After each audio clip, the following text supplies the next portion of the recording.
As fierce fighting continues in the Middle East, Secretary of State Colin Powell meets with Israeli and Palestinian leaders to try and put a stop to the violence. And locally, our jobless rate in Indiana is the worst in the country. Coming up, why we're #1 when it comes to unemployment. It's 9:30. You're watching NewsCenter Weekend.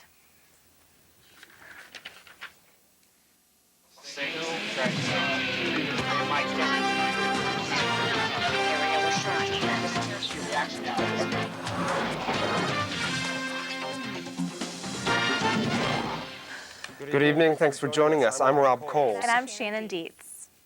Secretary of State Colin Powell continues his mission to broker a deal between the Israelis and Palestinians tonight. After meeting with PLO leader Yasser Arafat, Powell traveled to Jerusalem to continue talks between Israeli Prime Minister Ariel Sharon.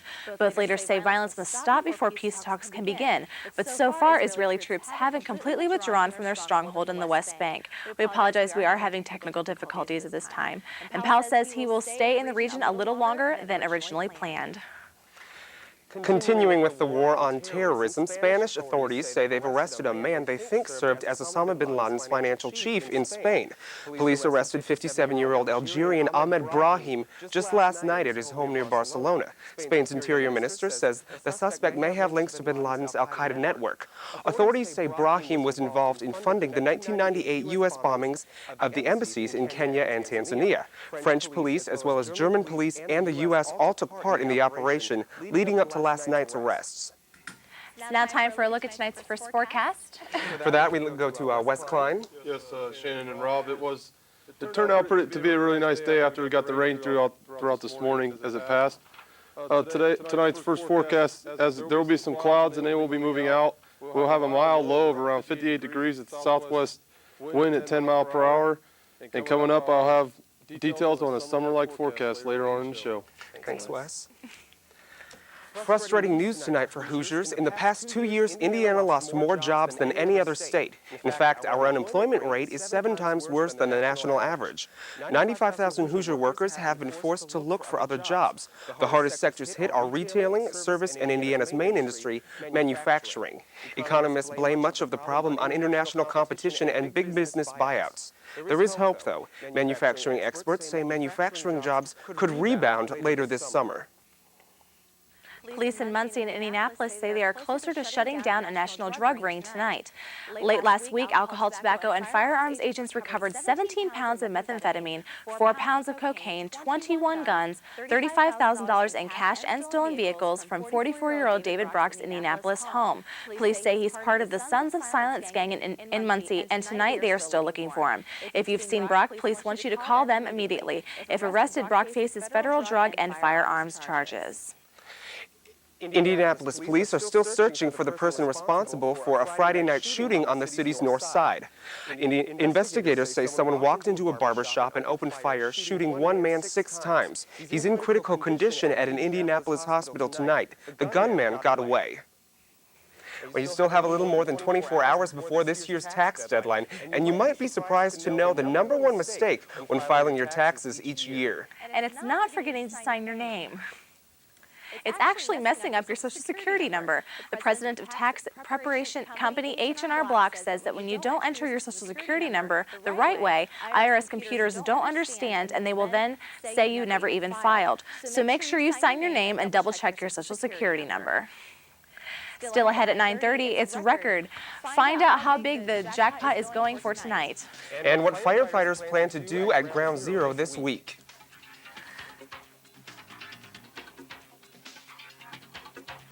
Sunday night, that means it's time for Sports Extra, and coming up, Cardinal.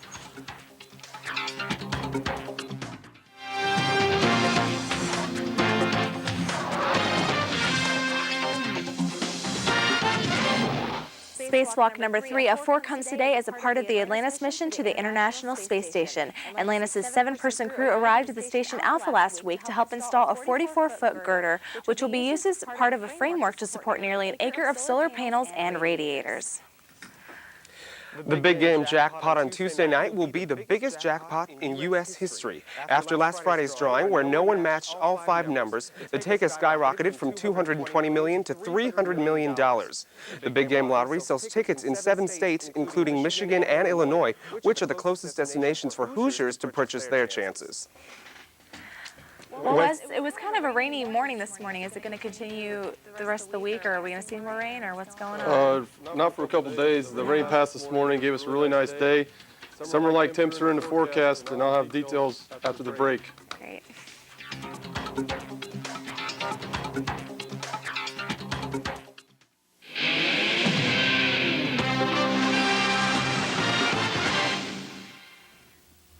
Good evening, everyone. After the rain passed this morning, it turned out to be a really nice day. As you can see, the high was 67 degrees, as our normal high was 60. Tonight's low is going to be 58 degrees. Our normal low is 40, but that sunrise is 6:05, and the sunset tonight at 7:19 p.m. Lows around the state today. Muncie here had 58 as well as Fort Wayne. Indianapolis hit 59, and Lafayette will hit 59 degrees tonight. Currently outside right now, we have partly cloudy skies with a temperature of 62 degrees, the south wind at 10 miles per hour. Here on the radar, you can see not much right now going on here in the United States. You can see that little cold front that passed through this morning gave us that about half-inch of rain. And here you can see is that there's a little moderate shower down here in Evansville, but most of it has passed off to the east. As tomorrow is going to be a really nice day. And then here on the satellite, you can see there's the cold front right here as it passed through our area this morning. It's moving off to the eastern seaboard. Not much really out to the west. You can see a really band of clear skies towards the southwest. And here on a regional radar, you can see in the state, those clouds that produced those rain showers this morning have passed off. And as these clouds, we'll be moving out of the area later tonight and giving us those clear skies. Here on the surface map, you can see that cold as it progressed to be in a stationary front, but it will be moving towards the southeast. And then our area right in here is going to have clear skies for the next couple of days, which is going to give us a really warm up as a summer-like temps.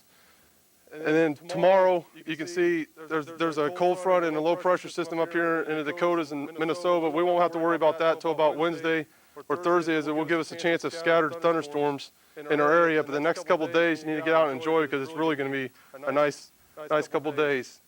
Tonight's lows here in Muncie, I call for 58 degrees.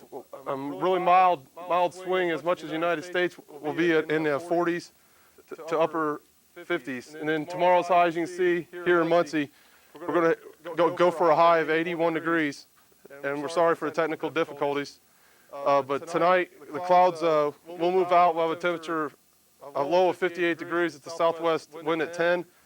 And tomorrow morning, and when you wake up for school, you'll be mostly sunny with a temperature of 63 degrees at the south wind at 5.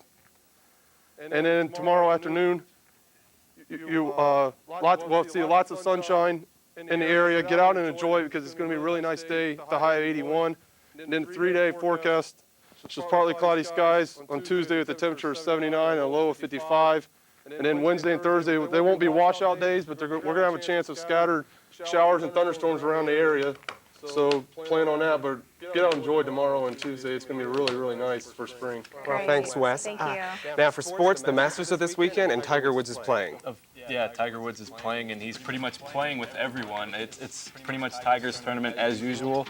He's taking over, and no one's really stopping him so far. There's a lot of chances, but he's pretty much just, he's taking control. Awesome. And baseball's doing pretty well. That's right. The Ball State baseball team is on a 7-game winning streak, and we'll have more about that after the break. That's great. Stay tuned.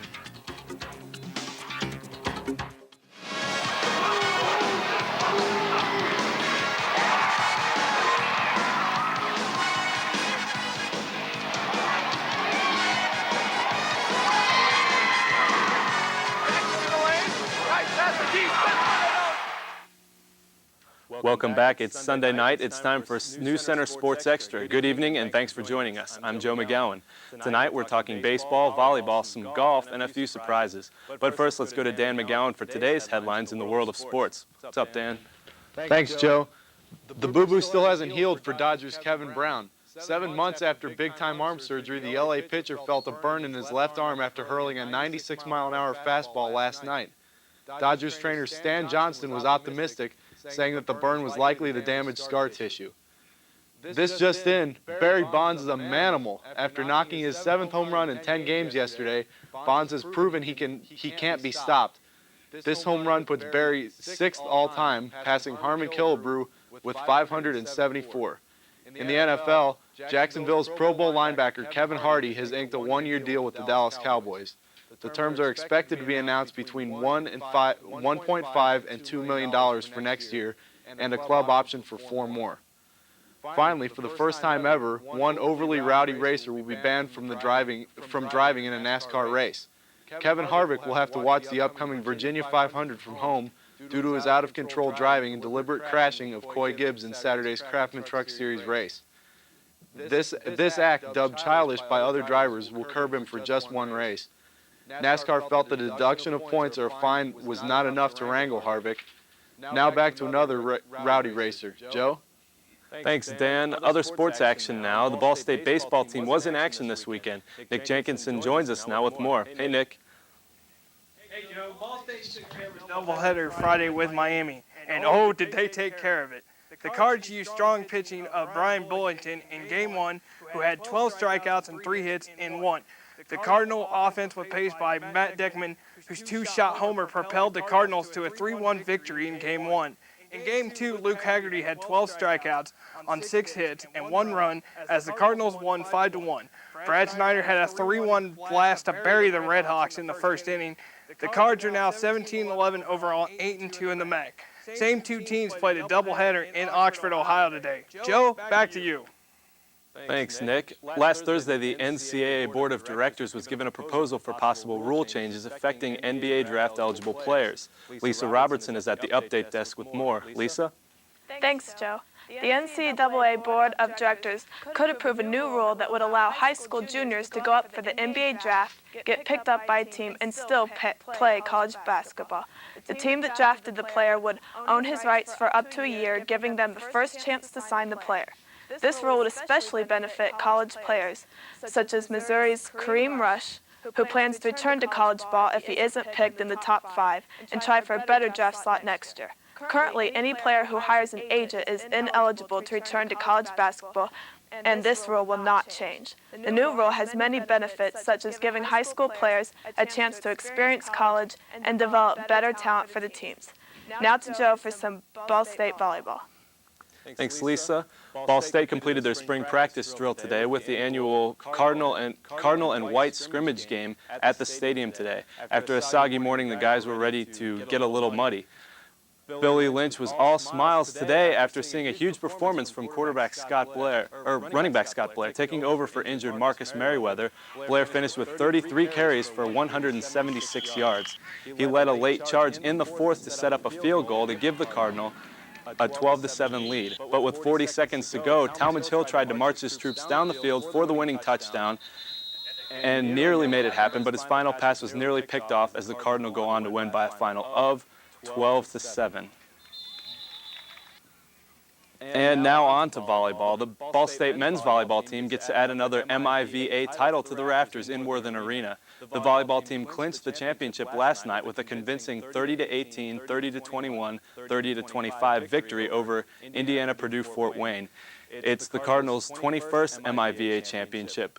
And with the win, this team earned a #1 seed in the MIVA quarterfinals against Mercyhurst, a team that the Cardinals beat on Friday night. Game time is Saturday at Worthen Arena at 7 p.m. Tickets are $5 for adults and $3 for students. This year's Masters definitely proved why it is called a tradition unlike any other. Arnie's Army marched for one last time in Arnold Palmer's last Masters, but that wasn't the story of this year. Tiger Woods became only the 3rd golfer in history to win the prestigious tournament in consecutive years. A late charge in the 3rd round on Saturday and some miscues by leaders Retief Goosen and Vijay Singh put Tiger in a share for the lead entering today's final round. At the turn, Woods was shooting a sparkling 2-under, and Woods ran away with it in typical Tiger fashion, finishing 13-under at the turn, followed by 2000 champ Vijay Singh, 2000 runner-up Ernie Els, and Retief Goosen, who shared the lead with Tiger after the 3rd round. This is Tiger's 3rd green jacket, and it's his first his first one was coming in 1997. After the break, we'll have your Wake Up Brother. And what happened today in history. We'll let you know. Stay tuned.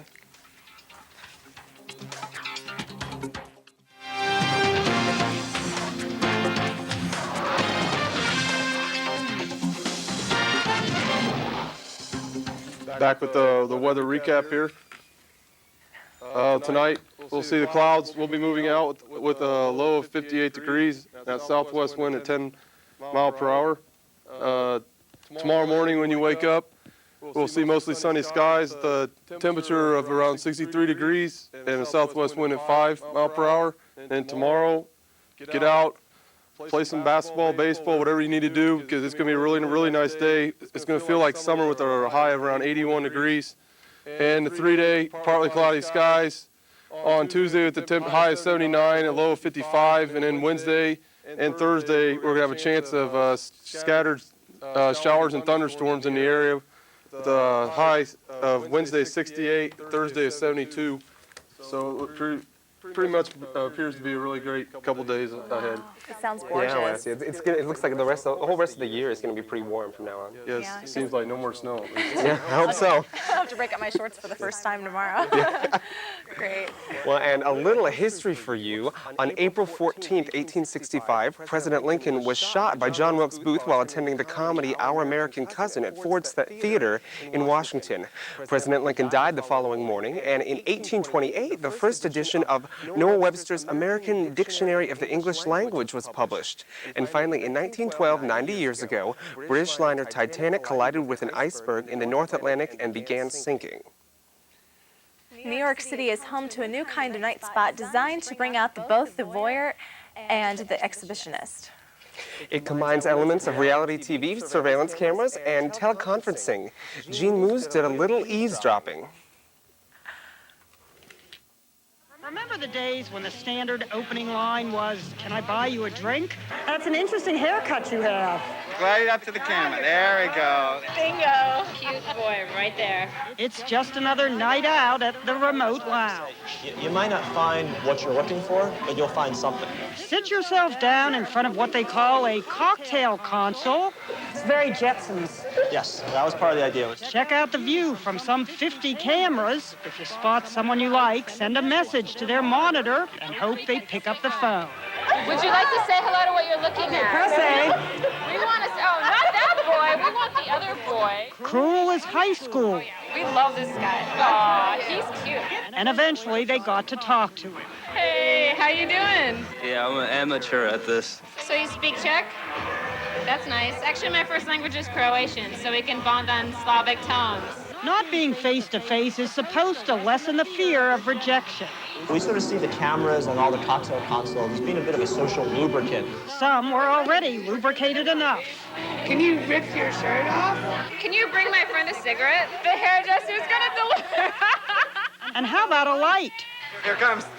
If the camera on your console moves, someone's watching you.